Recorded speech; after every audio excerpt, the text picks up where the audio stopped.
Good morning প্রিয় দর্শক। এখন আমার কাছে কী কী ধরনের অর্কিড আছে সেটা দেখাচ্ছি। এই দেখুন, আমার কাছে 3-4 রকমের অর্কিড আছে, তবে কিনা দুটা গাছে ফুল ফুটেছে, যেটা ডেনড্রোবিয়াম। বাকি কটা ফুল না ফুটলে আমি নামটা আপনাদেরকে বলতে পারছি না। যাই হোক, 4-5 রকমের অর্কিড আমি কালেকশন করেছি, আর এটা কালেকশন করতে খুব কষ্ট হয় আর খুব কস্টলি প্ল্যান্টস।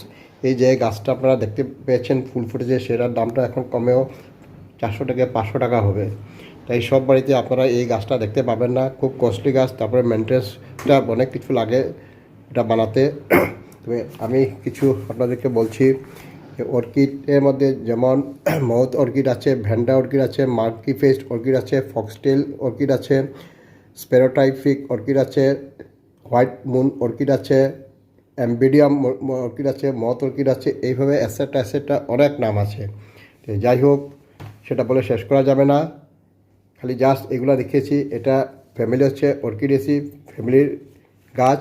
আর এটা যেটা নেটিভ সেটা হচ্ছে Burma, Sri Lanka, Myanmar, Singapore, Thailand, south Africa, America, এইসব কান্ট্রিতে এই গাছগুলো বিশেষ করে জন্মায়। তবে কিনা এখন আমাদের ভারতবর্ষে বিভিন্ন প্রান্তে সেই গাছগুলো পাওয়া যায়। যেমন আমাদের বড়াল রিজার্ভে আছে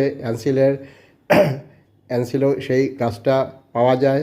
তবে কিনা একটু ভিতরে যেতে হয়। এগুলো গাছ খুঁজলে আমরা জঙ্গলের মধ্যে পাবেন। এই কটা অর্কিড আমি আপনাদেরকে দেখাচ্ছি। ভবিষ্যতে আরও যদি কিছু পেসিস কালেকশন করতে পারি তাহলে আমি আপনাদেরকে তুলে ধরব। আপনারা আমার ভিডিওটা একটু ভালো করে দেখলে অনেক কিছু জানতে পারবেন। শেষে সবাইকে ধন্যবাদ দিয়ে এখানে আমি আমার ভিডিওটি সমাপ্ত করছি।